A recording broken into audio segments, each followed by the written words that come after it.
பரந்தூரில் மக்கள் வெள்ளத்தில் மிதந்த விஜய், கூட்டணிக்கு விஜயை அன்போடு அழைத்த செல்வ பெருந்தகை, பொறாமையில் பொசுங்கி போய் விஜயை வம்புக்கு இழுக்கும் அண்ணாமலை, இன்னும் பலதரப்பட்ட சுவையான தகவல்களோடு உள்ளூர் நிலவரம் நிகழ்ச்சியில் நான் பார்த்திபன். சும்மா இருந்த சங்க ஊதி கெடுத்த கதையா, விஜய் மக்கள் கலப்பணிக்கே வரமாட்டாரு, அவர் அதுக்கே தகுதி இல்லை அப்படின்னு எல்லா கட்சிக்காரங்களும் குற்றம் சாட்டிட்டு இருந்தாங்க. என்ன நினைச்சாரோ தெரியல, திடீர்னு பரந்தூருக்கு நான் வர்றேன், மக்களை சந்திக்கிறேன் அப்படின்னு ஒரு அறிக்கை விட்டாரு. அதுபடி இன்னைக்கு போய் சந்திச்சாரு. அப்படி அவர் சந்திக்க போகும்போது அங்கு திரண்ட அந்த தொண்டர்களா இருக்கட்டும், மக்களா இருக்கட்டும், அவருக்கு கிடைத்த அந்த வரவேற்பை பார்த்து எல்லோரும் மிரண்டு போய் கிடக்காங்க. ஏன் அப்படின்னா, ஒட்டுமொத்த கட்சிகளும் ஒரு கூட்டத்தை திரட்ட என்ன பாடுபடுறாங்க அப்படின்னு நம்மளுக்கு நல்லாவே தெரியும். 200 இருக்கட்டும், மற்ற போதை வஸ்துக்களா இருக்கட்டும், ஏகப்பட்டதை கொடுத்துதான் ஒரு கூட்டத்துக்கு வரவழைக்கிறாங்க. ஆனா விஜய்க்கு இது எதுவுமே இல்லாம ஒரு கூட்டம் திரளுது, அதுவும் அவர் வண்டியே போக முடியாத அளவுக்கு ஒரு கூட்டம் திரளுது அப்படின்றது எல்லோருக்கும் ஒரு பொறாமையையும் ஒரு எப்படி சொல்றது, ஒரு பயத்தையும் உருவாக்கும் இல்லையா? கூட்டத்தை பார்த்து என்னடா இது அப்படின்னு எல்லா கட்சிக்காரங்களும் வாயை பிளந்துட்டு இருக்க நேரத்துல விஜய் பேசின பேச்சு இருக்கு பாருங்க, அப்பப்பா என்ன வேகம். எல்லாரும் சொன்னாங்க மாநாட்டில் வந்து அவர் மனப்பாடம் பண்ணிட்டு வந்து பேசினாரு, ஸ்கிரிப்ட் நல்லா இருந்துச்சு, அப்படி இப்படின்னு ரொம்பவே கூவுனாங்கன்னு சொல்லலாம். ஆனால் ஒவ்வொரு மேடையிலையும் அந்த ஊரை பற்றி தெரிஞ்சுக்கிறதா இருக்கட்டும், அவங்க கும்பிடக்கூடிய அந்த சாமியை பற்றி தெரிஞ்சுக்கிறதா இருக்கட்டும், ரொம்ப நுணுக்கமாக அதை தெரிஞ்சுக்கிட்டு அவருக்கு எழுதி கொடுக்கறதாவே வச்சுக்கோங்களேன். ஆனால் அதை சொல்கிறாரு இல்லைங்களா, அது துணிச்சலோட சொல்லி சரியாக அதை கவனிக்கத்தக்க வகையில் உள்ளுணர்ந்தால் தானே அதை சொல்ல முடியும். சும்மா மனப்பாடம் பண்ணி சொல்ல முடியுமா? துண்டு சீட்டு இல்லாமல் பல அரசியல் கட்சி தலைவர்கள் பேசவே முடியாதுங்க.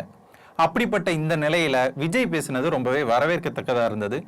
கண்டிப்பா ஒவ்வொரு முறையும் பரந்தூர் மக்களுக்காக வந்து நிற்பேன், இந்த பிரச்சனையை விட்டுற மாட்டேன், உள்ளூர் விவசாயிகள் இறந்து விட்டால் இல்லாவிட்டால் என்ன நடப்பது, இங்க விவசாயம் தான் முக்கியது, நாட்டோட வளர்ச்சிக்கு நான் வந்து எதிரி கிடையாது, ஆனா விவசாயிகளோட அழிக்கிற எந்த திட்டமா இருந்தாலும் கண்டிப்பா நான் அதை எதிர்ப்பேன் அப்படின்னு ரொம்ப ஆணித்தரமா சொல்லிட்டு, அதுக்கப்புறம் மக்கள் கிட்டையும் அங்க இருக்கக்கூடிய குறைகள் என்ன, அது எப்படி சரி செய்யலாம் அப்படின்ற டீட்டெயிலா ஒரு கொஞ்சம் ஆலோசித்துட்டு, அவ்வளவு கூட்டம் இருந்தாலும் அத்தனை பேர்த்தையும் கொஞ்சம் பேச அழைச்சு அவ்வளவு செக்யூரிட்டி வச்சு அதை மெயின்டைன் பண்ணி பண்றாரு பாருங்க, அதுவே ஒரு பெரிய விஷயம் இல்லையா? ஒரு புறம் விஜய் மக்கள் கலப்பணிக்கு வந்துட்டாரு, அதே நேரத்துல ஒரு கலப்பணிக்கு தான் வந்திருக்காரு, அதுக்கே அவரோட புகழ் எங்கெங்கா போயிட்டு இருக்கு. இந்த கரிஸ்மெட்டிக் லீடர்னு சொல்லுவாங்க இல்லைங்களா, அதாவது எம்ஜிஆருக்கு அப்புறம் இவருக்கு அது அளவுக்கு அதிகமாகவே இருக்கு, விஜயகாந்துக்கு இடையில இருந்தது, அதுக்கப்புறமா இவருக்கு முக்கியமா இருக்கு. இப்ப இந்த விஜயை வந்து எப்படி யாரு கூட சேர்த்துக்கலாம் அப்படின்னு ஒரே போர்க்களமாவே மாறிட்டு இருக்கு.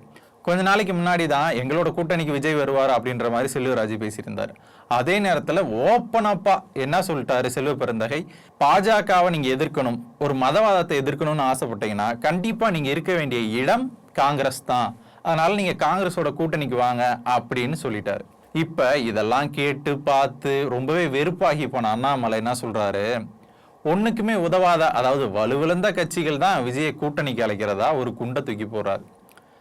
ஐயா தெய்வமே, பல ஆண்டுகளா நீங்களும் அவங்க கூட தான் கூட்டணிக்கு முற்பட்டு அதிமுக இருந்ததுனால தான் ஒரு சில எம்பிகள்லாம் ஜெயிச்சீங்க, அதை மறந்துடக்கூடாது நீங்க. அதே நேரத்தில் அதிமுகவா இருக்கட்டும், காங்கிரஸா இருக்கட்டும், தமிழகத்துல பல ஆண்டுகள் வந்து அவங்க ஆட்சியில் இருந்த ஒரு கட்சிகள். இப்போ கொஞ்சம் அவங்க வலுவிழந்திருக்கலாம், அப்படி இல்லைன்னா கூட இவங்கெல்லாம் திருப்பி ஒன்று சேர்ந்தால், அதிமுகவும் காங்கிரஸும் ஒன்று சேர்ந்தாலே இங்க அவங்களுக்கு வெற்றி நிச்சயம், அப்படி ஒரு சூழல் இருக்கு. ஏன்னா காங்கிரஸுக்கு பெரிதான வாக்குகள் இல்லை என்றாலும் காங்கிரஸுக்கு இருக்கக்கூடிய வாக்குகள் இன்றளவும் தொடர்ந்துகிட்டே தான் இருக்கு. அதனால அண்ணாமலை அதை புரிஞ்சுக்கணும். அதே நேரத்தில் விஜய்க்கு இவ்வளவு செக்யூரிட்டி கொடுக்கலாமா, அவர் என்ன பெரிய தலைவரா, இது என்னங்க இது அப்படின்னு ரொம்ப அசால்ட்டா பேசியிருக்காரு. அவர் பெரிய தலைவரா இல்லையான்னு தெரியாதுங்க, ஆனா அவர் போனா கூட்டம் கொடுது, அதுவும் காசு வாங்காம சேர்ற கூட்டம். அப்படி அவர் போகும்போது ஒரு பாதுகாப்புக்கு ஆள் இல்லைன்னா என்ன ஆகும், அங்க பெரிய பெரிய சட்டச்சிக்கல்லாம் வரும். அப்ப என்ன சொல்லுவீங்க, விஜய்க்கு இந்த பேசிக் நாலேஜ் கூட இல்லை பாருங்க, இவ்வளவு பெரிய தலைவர் போறாரு, அப்ப வந்து மக்கள் கூடுவாங்களே, அவங்களுக்கு பிரச்சனை ஏற்படுமே அப்படின்ற ஒரு சின்ன அக்கறை கூட இல்லாம இப்படி ஒரு அசம்பாவிதம் ஏற்பட்டு போச்சு அப்படின்னு சொல்லத்தானே செய்வீங்க.